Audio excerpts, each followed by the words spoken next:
తరుణ్ భాస్కర్, విశారబ్బ జంటగా నటించిన చిత్రం ఓం శాంతి శాంతి థియేటర్లో విడుదలైంది. ఈ సినిమా ఎలా ఉందో ఇప్పుడు రివ్యూలో తెలుసుకుందాం. కథలోకి వెళ్తే ఓంకార్ నాయుడు ఒక కోపిష్టి మరియు అహంకారం కలిగిన వ్యక్తి. చేపల చెరువు బిజినెస్ చేస్తూ ఉంటాడు. మరోవైపు జీవితంలో స్వేచ్ఛ లేని ప్రశాంతి తన కళను పక్కన పెట్టి ఓంకార్ నాయుడును పెళ్లి చేసుకుంటుంది. ఈ క్రమంలో జరిగిన కొన్ని నాటకీయ పరిణామాల నేపథ్యంలో పెళ్లి తర్వాత వీరిద్దరి మధ్య ఎలాంటి సంఘటనలు జరిగాయి, అసలు ఓంకార్ పెట్టే వేధింపులను, అతని పెత్తనాన్ని ప్రశాంతి ఎలా భరిస్తూ వచ్చింది, ఒకనొక దశలో ఆమె సహనం నశించి తన భర్త అహంకారాన్ని ఆమె ఎలా అణిచివేసింది, అతనికి ఎలా బుద్ధి చెప్పింది, చివరికి వీరిద్దరి జీవితంలో ఏం జరిగిందనేది మిగిలిన కథ. ప్లస్ మైనస్కి వస్తే భార్యాభర్తల మధ్య గొడవలను వినోదాత్మకంగా ఈ చిత్రంలో చూపించారు. అన్యోన్యత లేని భార్యాభర్తల మధ్య డ్రామా బాగుంటుంది. ముఖ్యంగా భర్త అహంకారాన్ని అణచివేసే భార్య తాలూకు point of view and scenes బాగున్నాయి. ఈ మధ్యలో గర్భశలవం కథ విడాకుల వైపు టర్న్ అవ్వడం ఆకట్టుకుంటుంది.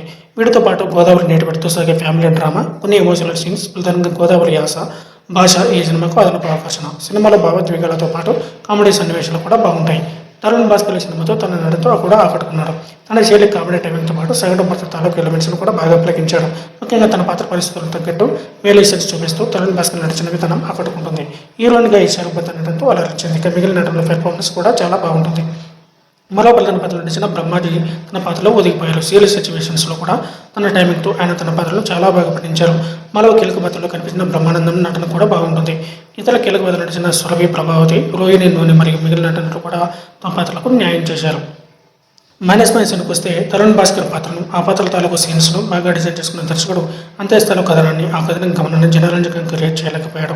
అలాగే కొన్ని కీలక సన్నివేశాల్లో ఆసక్తికర కథనాన్ని రాసుకోవడంలో ఆయన కొన్ని చోట్ల విఫలమయ్యారు. మొత్తానికి సెకండ్ హాఫ్ స్క్రీన్ ప్లేతో పాటు ప్రధాన పాత్రలు ఇంకా బలంగా రాసుకుని ఉంటే సినిమాకి మేలు జరిగింది. మొత్తం మీద కథలో ఉన్న కాన్ఫ్లిక్ట్ను కూడా కరెక్ట్గా వాడుకోలేదు. దీంతో సెకండ్ హాఫ్లో ఇంట్రెస్ట్ మిస్ అయింది. టెక్నికల్ టీమ్ విషయానికి వస్తే దర్శకుడు ఏఆర్ సజీవ్ తన టేకింగ్తో మెప్పించిన, తీసుకున్న స్టోరీ లైన్కి పూర్తి స్థాయిలో ఆకట్టుకునే విధంగా ఆయన స్క్రీన్ ప్లేను రాసుకోలేకపోయారు.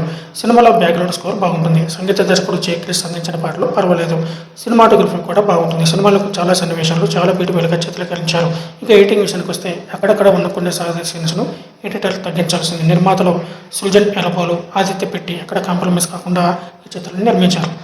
వారి నిర్మాణ విలువలు కూడా చాలా బాగున్నాయి. ఒక ఫండ్లుగా చూసుకుంటే ఓం శాంతి శాంతి అంటూ ఫ్యామిలీ అండ్ ఎమోషనల్ కామెడీ ఎంటర్టైన్మెంట్గా వచ్చిన ఈ చిత్రంలో మెయిన్ థీమ్, కామెడీ సన్నివేశాలు అండ్ ఎమోషనల్ సీన్స్ బాగుంటాయి. తరుణ్ భాస్కర్, విశారబ్బ నటన కూడా చాలా బాగుంటుంది. అయితే కొన్ని రెగ్యులర్ సీన్స్ వంటి అంశాలు సినిమాకి మైనస్ అయ్యాయి. ఓవరాల్గా ఈ cinema youthful comedy and emotional ఎలిమెంట్స్తో ఆకట్టుకుంటుంది.